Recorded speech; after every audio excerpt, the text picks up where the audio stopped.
Hello everyone, कैसे हैं आप सब। तो आज का अपना क्वेश्चन पेपर है AIIMS BBSR senior nursing officer SNO solve paper 2019 का है। फर्स्ट क्वेश्चन इज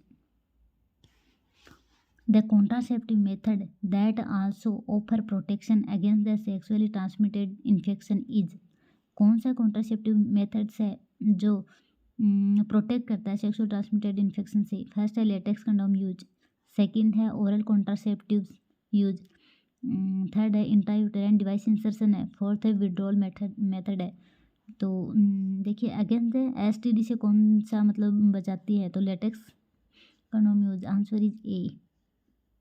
बाकी सब हैं ये प्रेगनेंसी से प्रोटेक्ट कर सकते हैं, ठीक है, लेकिन STD से प्रोटेक्ट नहीं करते, तो आंसर इज ए।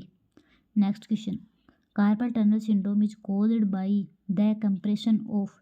कार्पल जो टनल सिंड्रोम है वो कौन सी नर्व के मतलब कंप्रेशन की वजह से देखने को मिलता है। फर्स्ट है द मीडियन नर्व है, सेकंड है द रेडियल नर्व है, थर्ड है द एल्नर नर्व और फोर्थ है द फीमोरल नर्व। तो answer is A, the median nerve है, ठीक है। मीडियन नर्व के कंप्रेशन की वजह से कार्पल टनल सिंड्रोम है वो देखने को मिलता है। Next question, amoebiasis is caused bye. First है एंट अमीबा हिस्टोलाइटिका, सेकंड है टोक्सोप्लाज्मा गोनाडी, थर्ड है लिस्मानिया डोनवानी है और फोर्थ है ट्राइपानोसोमा क्रूजी है। तो amoebiasis is caused by the ant amoeba histolytica, answer is ए, ठीक है। एंट अमीबा हिस्टोलाइटिका की वजह से एमीबियासिस देखने को मिलता है। Next question, is a family therapy approach the focuses on both the biological and the psychosocial component of a problem. First है integrative approach, second one bowl approach, third one psycho analytical approach, fourth one structural approach है। तो देखिए integrative approach होता है, answer is ए है। Integrative approach is a family therapy approach है जो focus करती है both biological and psychosocial component of the problem, ठीक है। Answer is A, integrative approach. Next question, which of the following is not a physical assessment finding in the Parkinson's disease. कौन सी जो physical assessment finding है जो इसमें देखने को नहीं मिलती पार्किंसंस डिजीज में। फर्स्ट है absence of the cognitive impairment है, सेकंड है मास्क लाइक एक्सप्रेशन है, थर्ड है डिसआर्थरिया है और फोर्थ है pill rolling tremors of the fingers. तो देखिए answer is A, correct answer क्या है इसका, ए है। Absence of the cognitive impairment इसमें देखने को नहीं मिलता है, बाकी सब देखने को मिलते हैं। मास्क लाइक फेस देखने को मिलता है, डिसआर्थरिया देखने को मिलता है, pill rolling tremors of the finger देखने को मिलता है। Next question, the neonatal period is defined as. Neonatal period कौन सा होता है। First 7 days of the life है, सेकंड है the first 28 days of life है, थर्ड है the first days of the life है, first days of the life है, या फिर from 1 month to 1 year of life है। तो देखिए नियोनेटल पीरियड पूछा है तो the first 28 days of the life है, answer is B, first 20 days of the life है। नियोनेटल पीरियड कितना होता है, फर्स्ट मंथ का होता है या फिर the first 28 days of the life होता है। देखिए इनमें से भी देखिए फर्स्ट जो 7 डेज होते हैं वो क्या होते हैं, the first 7 days of the life, ये अर्ली नियोनेट होता है और ये लेट नियोनेट होता है। लेकिन अगर डायरेक्ट पूछा जाए नियोनेटल पीरियड तो ये है the first 28 days of life है, या ऐसे भी आ सकता है the first month of the life, ठीक है। और जो देखिए 0 से लेके 7 दिन तक होता है ना वो क्या होता है, अर्ली नियोनेट होता है, लेकिन 7 से 28 दिन होता है वो लेट नियोनेट होता है। और 0 से लेके 28 दिन का पीरियड करें तो वो नियोनेटल पीरियड हो गया, ठीक है।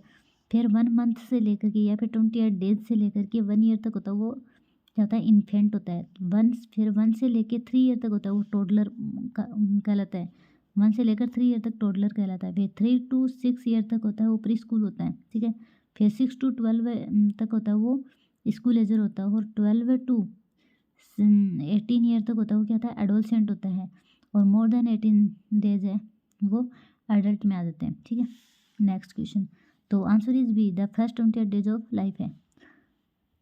Next question, individual who do not make decision until they are aware of all the fact pertaining to certain situation are called. देखिए वो इंडिविजुअल जो जब तक कोई भी काम करने में मतलब किसी भी वर्क में पहले जब तक डिसीजन नहीं लेता, जब तक वह हर मतलब उस सिचुएशन के बारे में कम्प्लीटली उसको पता नहीं हो, वो अवेयर नहीं हो जाता, तब तक वो कोई डिसीजन नहीं लेता, वो क्या कहलाता है, इंट्रोवर्ट है ओपन माइंडेड है या फिर एक्सट्रोवर्ट है या फिर जजमेंटल है। तो देखिए ओपन माइंडेड वाले पर्सन होते हैं, इंडिविजुअल होते हैं, वो जब तक किसी चीज़ के बारे में पूरा नहीं जान लेते तब तक वो उसके बारे में कोई डिसीजन नहीं लेते हैं। तो answer is B, open minded. Next question, the pH of the arterial plasma in healthy individual is 7.5, second है 7.6, सेकेंड है 7.4 और फोर्थ है 7.2। तो देखिए हेल्दी पूछा है, हेल्दी इंडिविजुअल में आर्टीरियल प्लाज्मा का pH, तो आंसर इज सी, 7.4। ठीक है। Next question, a client with C4 spinal cord injury is at greatest risk for, जिसको सर्वाइकल फोर्थ पे इंजरी हुई है तो उसमें क्या मतलब रिस्क देखने को मिलता है? Neurological shock, respiratory compromise, paralytic ileus है या फिर स्ट्रेस अल्सर है? तो answer is B, respiratory compression है। देखिए ये वो क्वेश्चन है जो रिपीटेड क्वेश्चन है हर एग्जाम में, मतलब रिपीटेड क्वेश्चन है, इंपॉर्टेंट क्वेश्चन है एग्जाम के पॉइंट ऑफ व्यू से। तो answer is B, respiratory compression. Next question, which of the following is not a feature of healthy mouth? Healthy mouth का कौन सा फीचर नहीं है? ड्राई एंड रफ लिप्स है, सेकंड है पिंक एंड मॉइस्ट माउथ है, थर्ड है teeth free of debris है, फोर्थ है एडुकेट सलाइवेशन है। तो देखिए पिंक होता है, मॉइस्ट होता है माउथ, ठीक है, मॉइस्ट तो होएगा ही क्योंकि सलाइवा है वो सिक्रेशन होता रहता है। ये क्या है? हेल्दी माउथ का करेक्टरिस्टिक्स है, फीचर्स है। Teeth free of the debris, ये भी ठीक है। एडुकेट सलाइवेशन होना भी क्या है? ज़रूरी है। लेकिन ड्राई एंड रफ लिप्स है, ये क्या है? हेल्दी माउथ का एक फीचर नहीं है। तो answer is A. Next question, in HIV the virus can not be transmitted by, HIV virus जो है ये किससे ट्रांसमिट नहीं होता? फर्स्ट है शेकिंग हैंड से, मतलब हाथ मिलाने से, सेकंड है ब्लड ट्रांसफ्यूजन से मतलब ब्लड ट्रांसफ्यूजन करने से, थर्ड है सेक्सुअली इंटरकोर्स से या फिर शेयरिंग ऑफ द नीडल से। तो देखिए HIV है वो सेक्सुअल इंटरकोर्स से फैलता है, ब्लड ट्रांसफ्यूजन से फैलता है, शेयरिंग नीडल से भी फैलता है, ठीक है।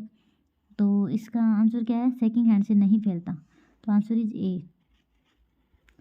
Next question, the major class of the immunoglobulin present in the human serum is, सबसे ज़्यादा ह्यूमन सीरम में कौन सा इम्यूनोग्लोबुलिन है वो प्रेजेंट होता है? इम्यूनोग्लोबुलिन ए है, इम्यूनोग्लोबुलिन एम है, इम्यूनोग्लोबुलिन ई है या फिर इम्यूनोग्लोबुलिन जी है? तो क्या पूछा है? मेजर पूछा है। सबसे ज़्यादा major serum immunoglobulin 80% immunoglobulin M देखने को मिलता है। तो answer is B, immunoglobulin M. और सेकंड मेजर कौन सा है? ये इम्यूनोग्लोबुलिन ए है, ठीक है, जो किसमें पड़ता है? सलाइवा में प्रेजेंट होता है, ठीक है, मिल्क में प्रेजेंट होता है, सलाइवा में प्रेजेंट होता है, ठीक है। जितने भी बॉडी के सिक्रेशन हैं उनमें इम्यूनोग्लोबुलिन ए प्रेजेंट होता है, ठीक है। और देखिए इम्यूनोग्लोबुलिन जी है, ये क्या था? प्लेसेंटा को क्रॉस करने वाला इम्यूनोग्लोबुलिन है, ठीक है। इम्यूनोग्लोबुलिन मतलब प्लेसेंटा को क्रॉस कौन सा इम्यूनोग्लोबुलिन कर सकता है? इम्यूनोग्लोबुलिन जी है। ये क्वेश्चन भी रिपीटेड क्वेश्चन है, बहुत बार हर मतलब ज़्यादातर पूछा ही जाता है एग्जाम में, ठीक है, कॉम्पिटिटिव एग्जाम में। और इम्यूनोग्लोबुलिन एम है, ये क्या है? मैक्रो इम्यूनोग्लोबुलिन, इसे मैक्रो इम्यूनोग्लोबुलिन भी बोला जाता है क्योंकि इसकी साइज़ है वो पेंटामर साइज़ है, ये पेंटामर साइज़ है, इसलिए ये क्या करती है? इम्यूनोग्लोबुलिन को क्रॉस नहीं कर पाती है। एक देखिए ये क्वेश्चन पूछा जाता है कि एक्यूट जो इन्फेक्शन है वो कौन सी इम्यूनोग्लोबुलिन इंडिकेट करती है? एक्यूट को इम्यूनोग्लोबुलिन एम करती है, कोई भी एक्यूट इन्फेक्शन है उसमें इम्यूनोग्लोबुलिन एम है वो बढ़ावा देखने को मिलता है, जबकि इम्यूनोग्लोबुलिन जी है ये क्या है? क्रॉनिक इन्फेक्शन में बढ़ावा देखने को मिलता है। नेक्स्ट क्वेश्चन है, तो इसका आंसर क्या है? इम्यूनोग्लोबुलिन एम है। नेक्स्ट क्वेश्चन है, which of the following is not an common problem of infant born to diabetic mother?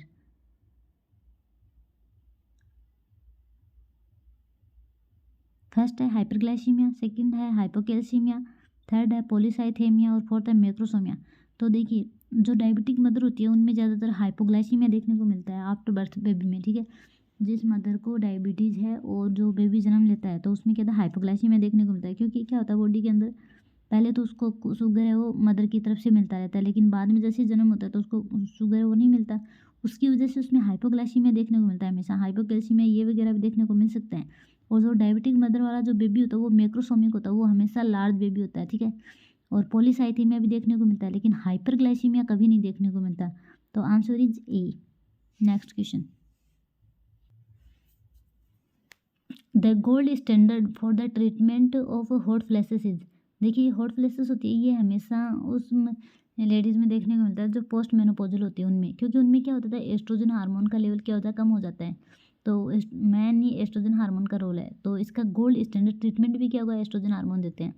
First है ऑक्सीटोसिन एडमिनिस्ट्रेशन कर देते हैं, सेकंड है प्रोजेस्टेरोन एडमिनिस्ट्रेशन कर देते हैं, थर्ड वन है एस्ट्रोजन एडमिनिस्ट्रेशन करते हैं, या फिर फोर्थ वन है सीरोटोनिन एडमिनिस्टर कर देते हैं। तो answer is C, oestrogen administer करते हैं हॉट फ्लैशेस का, ठीक है।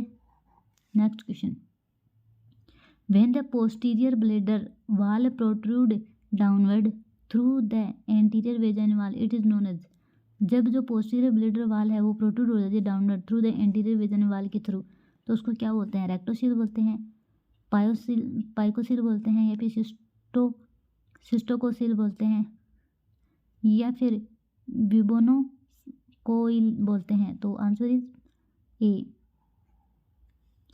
Next question, in dual 8 development stage of a family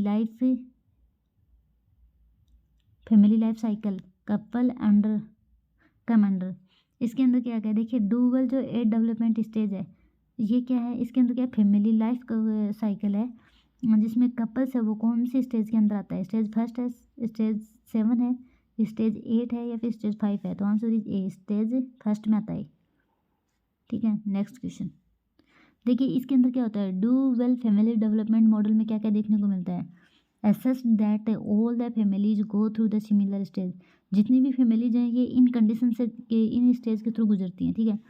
तो इसके अंदर फर्स्ट पूछा था, फर्स्ट में क्या था, मैरिड कपल, ये आया मैरिड कपल और चिल्ड्रन, ठीक है। तो आंसर इज फर्स्ट स्टेज में ए आया, इसमें क्या पूछा था, कपल्स पूछा था। तो सेकंड स्टेज में क्या है, चाइल्ड बियरिंग फैमिलीज है, थर्ड में फैमिलीज है, प्री स्कूल चिल्ड्रंस है, प्री स्कूल चिल्ड्रन है, ठीक है। और थर्ड में फोर्थ में क्या है, फैमिलीज विथ स्कूल चिल्ड्रन है, उसके बाद में फैमिलीज विथ टीनेजर है, बाद में फैमिलीज दैट आर लंचिंग है, उसके बाद में एम्प्टी नेस्ट फैमिलीज है, उसके बाद में एजिंग फैमिलीज है, लास्ट में एजिंग आ जाएगा, ठीक है। एज एलर्ली वाले एजिंग वाले आते हैं, ठीक है।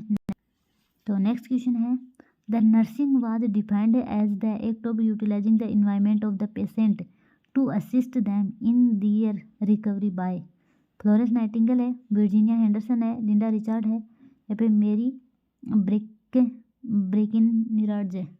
तो answer is A, Florence Nightingale है। Next question, which of the following is not an expected finding in the assessment of a client having increase intracranial pressure, देखिए जिनका आईसीपी इंट्राक्रेनियल प्रेशर वो बढ़ जाता है, तो उस कंडीशन में कौन सा है ऑप्शन वो देखने को नहीं मिलता, बाकी सब वो प्रेजेंट होती हैं इंक्रीज आईसीपी में। अनइक्वल पुपिल है, अल्टर्ड लेवल ऑफ कॉन्शियसनेस है, या फिर इरिटेबिलिटी है, फिर हेडेक है। देखिए जिनका आईसीपी बढ़ा होता है उनमें क्या होता है, हेडेक होता है, उनमें क्या देखने को मिलता है, इरिटेबिलिटी देखने को मिलती है, अल्टर्ड लेवल ऑफ कॉन्शियसनेस देखने को मिलता है, लेकिन जो अनइक्वल पुपिल्स है ये देखने को नहीं मिलता है। तो आंसर इज ए है। एक होता है इसका पूछा जाता है कि जिनका आईसीपी बढ़ा होता है उनको पोजीशन कौन सी देते हैं, तो उसका तो हेड ऑफ द बेड होता है ना, हेड ऑफ बेड एलिवेटेड रखते हैं, ठीक है। Next question, which of the following is incorrect with regard to bathing a baby और चाइल्ड, इनमें से कौन सा है, इनमें से कौन सा गलत है, मतलब इनकरेक्ट है। फर्स्ट है, it involve the topping and telling, it is usually undertaken with bath toy, ठीक है। नेक्स्ट है, it does not have a Kameng effect on the babies, कि ये बेबी को कामिंग इफेक्ट नहीं देता, ये है। या फिर it offer an ideal opportunity for activities है other than for their the hygiene needs है, देखिए ये भी होता है। तो आंसर इज सी है, ये गलत है, इनकरेक्ट है, मतलब ये कामिंग इफेक्ट नहीं देता, ये बोल रहा है, बट ये क्या है, बात थिंग क्या है, बेबीज को क्या देती है, कामिंग इफेक्ट देती है। Next question, a food item commonly associated with bacillus cereus food poisoning is, honey, green beans है, बेक्ड पोटैटो है, या फिर फ्राइड राइस है। तो आंसर इज फ्राइड राइस है। Next question, the WHO initiative right to sight is named as, WHO ने initiate किया था राइट टू साइट, देखने का अधिकार, right to sight, vision 2015, vision 2020, vision 2030, vision 2025। तो आंसर इज बी, विजन 2020। तो guys जी ये आज का क्वेश्चन पेपर था। वीडियो को ज़्यादा से ज़्यादा लाइक शेयर एंड सब्सक्राइब जरूर करना। थैंक यू सो मच, मिलते हैं अगले वीडियो में।